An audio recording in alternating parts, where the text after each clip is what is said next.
ঈদে কি বাড়ি আসবি না? ঈদে বাড়ি আসবো কিনা বলতে পারছি না বাবা। তোমার অ্যাকাউন্টে টাকা পাঠিয়ে দিয়েছি। বাবা, আমার প্রমোশন হয়েছে, স্যালারিও বেড়েছে, পুরো 1 লাখ। আলহামদুলিল্লাহ। বাবা একটু লাইনে থাকো। বাবা, তুমি তো বলেছিলে প্রতিদিন কখনো শোধ হয় না। তুমি 26 বছরে আমার পিছনে যত টাকা খরচ করেছো, তুমি কি জানো আগামী 5 বছরে সেই টাকা তোমায় ফিরিয়ে দিতে পারবো? আমার এখন স্যালারি মাসে 1 লক্ষ টাকা বাবা।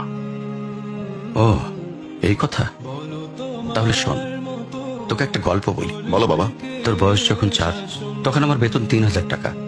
1200 টাকা ঘর ভাড়া দিয়ে 1800 টাকায় চলে সংসার। আমি আমার সাধ্যমতো সারা জীবন চেষ্টা করেছি তোর মাকে সুখী করতে, প্রতি ঈদে কোরবানি দিতে। তোকে যেবার প্রথম স্কুলে ভর্তি করালাম, সেবারই প্রথম আমরা আমাদের কোরবানি দিতে পারিনি। সে বছর তোর মাকেও কোনো উপহার দিতে পারিনি।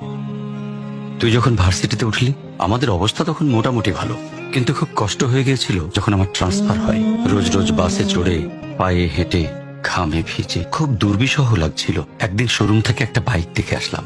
সে রাতে আমি স্বপ্নেও দেখেছিলাম আমি বাইকে চড়ে অফিসে যাচ্ছি। পরের দিন তুই বায়না ধরলি, জার্নি করতে তোর কষ্ট হয়, তোর কষ্টে আমারও কষ্ট হয় বাবা। আমি বাইকটা তোকে কিনে দিয়েছিলাম। তুই এখন লাখ টাকা বেতন পাচ্ছিস, কিন্তু মনে করে দেখ, অন্য মাইনে দিয়ে ব্র্যান্ড নিউ মোবাইলে হেডফোন কানে লাগিয়ে সারা রাত গান শুনেছিস, পিকনিক করেছিস, ট্যুর করেছিস। তোর প্রতিটা দিন ছিল স্বপ্নের মতন। আর তোর টাকা নিয়ে আমি এখন হার্টের বাইপাস করাই, ডায়াবেটিক মাপাই। জানিস বাবা, তোর মাছ খাওয়া নিষেধ, মাংস খাওয়া নিষেধ। কি করে এত টাকা খরচ করি বল? তোর টাকা নিয়ে তাই আমি কল্পনার হাট বসাই। আমি বাইক চালিয়ে সারা শহর ঘুরে বেড়াই, বন্ধুদের নিয়ে সিনেমা দেখতে যাই, তোর মার হাত ধরে চাঁদনি পশরে সেন্ট মার্টিনের বালু চরে হেঁটে বেড়াই। চুপ করো বাবা প্লিজ, আমি তোমার কাছে চলে আসবো।